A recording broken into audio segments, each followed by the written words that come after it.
Isipin mo ito, katropa. Nakatira ka sa isang lumang bahay. Matibay ang pundasyon. Nakatayo na ng halos 4 na dekada at naging kanlungan na ng pamilya mo sa pinakamahirap na bagyo. Ngunit isang araw, may kumatok sa inyong pinto. Sabi nila, kailangang tibagin ang bubong. Kailangang palitan ang mga dingding. Sabi nila, para ito sa ikabubuti mo at ng pamilya mo. Ngunit habang hawak nila ang maso at martilyo, may kung anong bulong sa isip mo ang nagsasabing, kapag binuksan ko ba ang pinto, aayusin ba nila ang bahay o tuluyan na nila itong kukunin sa amin? Sa Pilipinas, ang bahay na ito ay ang saligang batas, ang 1987 Constitution. At ang maso na pilit ipinapasok sa pinto ay ang tinatawag na charter change o mas kilala sa tawag na cha-cha. Pero napansin mo ba? Sa tuwing nababanggit ang cha-cha, agad itong sinusundan ng mga protesta. May init na debate at matinding pag-aalangan mula sa publiko. Ayon sa mga nakaraang survey, malaking porsyento ng mga Pilipino ang hayagang bumoboto laban dito o kaya naman ay walang tiwala sa proseso. Ngayon, bakit nga ba sa tuwing bubuksan ng usapan tungkol sa pagbabago ng konstitusyon, tila otomatikong natatakot, nagdududa at umaaray ang sambayan ng Pilipino? May basihan nga ba ang takot na ito? O sadyang sarado lang ang isip ng sambayanan sa pagbabago? Tara, katropa, sabay-sabay nating alamin.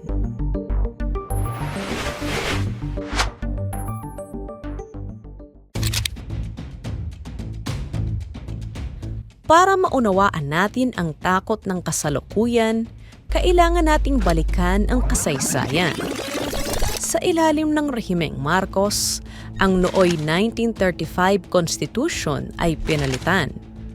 Sa pamamagitan ng 1973 Constitution, nabigyan ang ehekutibo ng halos walang kapantay na kapangyarihan. Nawalan ng boses ang Kongreso, ipinasara ang mga media network at ang bawat salita ng Pangulo ay naging batas. Ito ang panahon ng martial law. Isang madilim na kabanata na nag-iwan ng trauma sa kasaysayan ng bansa. Kaya naman, nang mapatalsik ang diktadura noong 1986 sa pamamagitan ng makasaysayang EDSA People Power Revolution, ang unang ginawa ng bagong pamahalaan ay gumawa ng isang kalasag.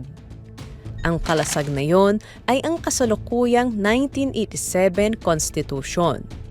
Idinisenyo ang batas na ito na may isang malinaw na layunin. Ang siguraduhing hindi na muling makakabalik ang diktadura. Kaya naman, nilagyan ito ng napakaraming anti-dictator provisions. Nilimitahan ang termino ng Pangulo sa 6 na taon na walang re-election. Binawasan ang kapangyarihan nitong magdeklara ng martial law nang walang pagsusuri ng Kongreso at Korte Suprema. Dito nagmumula ang unang malalim na takot ng mga Pilipino. Ang 1987 Constitution ay hindi lang basta dokumento. Ito ang sertipiko ng kalayaan mula sa pang-aabuso. Takot ang mga Pilipino dahil alam nila ang kasaysayan. Na kapag ang mga nasa kapangyarihan ang humawak sa panulat para baguhin ang batas, madalas na ang unang isinusulat nila ay ang sarili nilang mga pangalan para manatili sa kapangyarihan. Ngunit, paano kung sabihin nila sa atin na hindi politika ang pakay nila? Paano kung ang pangako ay purong kaunlaran at ekonomiya lang? Diyan tayo papasok sa mas malalim na bitag. Economic provisions. Ito ang pinakabagong linyahan ng mga nagsusulong ng cha-cha. Ang sabi nila, masyadong makaluma ang ating batas. Masyado itong proteksyonista. President Marcos making his stand clear on charter change. Marcos said he welcomes some reforms to the charter, But he clarifies his administration's push for charter change is only limited to economic provisions. I want to make it clear. This administration's position in introducing reforms to our Constitution extend to economic matters alone, or those strategically aimed at boosting our country's economy. Nothing more. Sa kasalukuyang batas kasi, may tinatawag na 60-40 rule. Ang mga dayuhang kumpanya ay hanggang 40% lamang ang pwedeng ariin sa mga negosyo, lupain at likas na yaman sa Pilipinas. Ang natitirang 60% ay dapat sa Pilipino. Ang argumento ng mga pabor sa Chacha, kung bubuksan natin ang pinto at hahayaang magmay-ari ang mga dayuhan ng mas malaking porsyento sa ilang mahalagang industriya sa bansa, dadagsa ang mamumuhunan. Magkakaroon ng milyong-milyong trabaho. Yayaman ang Pilipinas. Isang napakagandang pangako. Isang solusyon na tila sagot sa kahirapan ng bansa. Dito nagsisimula ang takot ng mga Pilipino. Isipin mo, kung mas lalawak ang kontrol ng mga dayuhan sa bansa, ano pa ang matitira para sa mga Pilipino?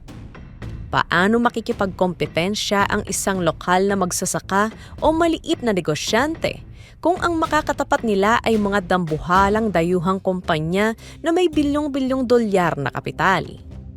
Ngunit may mas matinding takot pa na bumabagabag sa marami. Ang geopolitics. Sa gitna ng tensyon sa West Philippine Sea, paano kung ang mga dayuhang mamumuhunan sa bansa ay kontrolado pala ng mga bansang may interes sa teritoryo ng Pilipinas?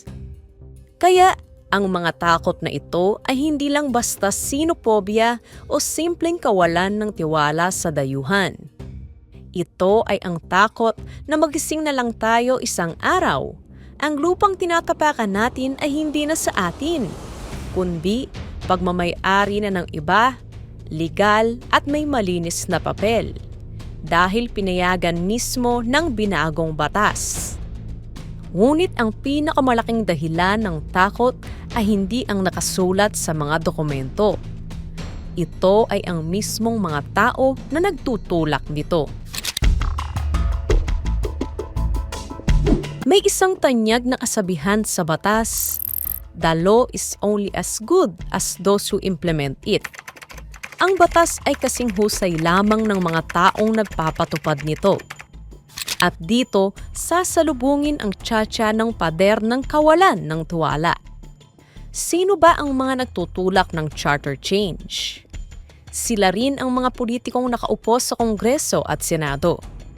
Sila ang mga galing sa nagpapatuloy na political dynasties na ilang dekada nang humahawak sa kapangyarihan sa iba't-ibang rehiyon ng bansa. Kapag tinatanong ang mga ordinaryong Pilipino, ang madalas na sagot ay simple lang. Bakit ang batas ang gustong baguhin, samantalang ang problema ay ang mga nagpapatupad nito? Naniniwala ang marami na hindi ang 1987 Constitution ang dahilan kung bakit mahirap ang Pilipinas. Ang dahilan ay ang korupsyon, ang kawalan ng tapat na serbisyo at ang hindi papapatupad ng mga umiiral ng batas. Halimbawa, ang mismong konstitusyon ay nag-aatas na dapat ipagbawal ang political dynasties. Ngunit sa loob ng halos 4 na dekada, hindi ito ginagawa ng batas ng Kongreso. Bakit? Dahil sila mismo ang tatamaan. Kaya, kapag ang parehong mga politiko na ayaw magpasa ng batas laban sa political dynasty ang nagsabing, "Magtiwala kayo, babaguhin natin ang konstitusyon para sa inyo," ang taong bayan ay natural na nagdududa. Ang takot dito ay ang tinatawag na Trojan horse. Ang bukana ay economic provisions. Ngunit kapag binuksan na ang konstitusyon sa pamamagitan ng Constituent Assembly o Constitutional Convention, walang garantiya na hindi pakikialaman ang political provisions. Pwedeng palawigin ang termino ng mga nakaupo, pwedeng tanggalin ang term limits. Pwedeng baguhin ang anyo ng pamahalaan para mas lalo silang manatili sa kapangyarihan. Sa huli, ang takot ng mga Pilipino sa charter change ay hindi dahil ayaw natin sa pag-unlad. Hindi rin dahil sarado ang isip natin sa pagbabago. Ang takot na ito ay nagmumula sa kasaysayang minsan ang nanakip sa atin.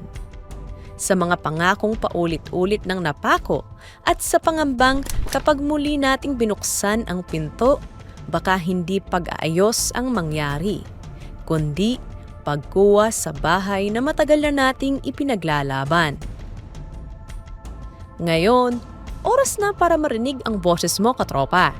Sa tingin mo, pag-unlad ba talaga ng bansa ang pakay ng mga politikong nagsusulong ng charter change? O mas naniniwala ka na personal na interes at kapangyarihan lang ang tunay na layunin nila? I-comment lang ang iyong opinion sa comment section below. Para sa iba pang mga interesanteng balita at dokumentaryo, mag-subscribe na sa ating YouTube channel. Maaari mo ring i-follow ang ating official Facebook page, facebook.com/theceboph. Maraming salamat sa panonood and see you next time.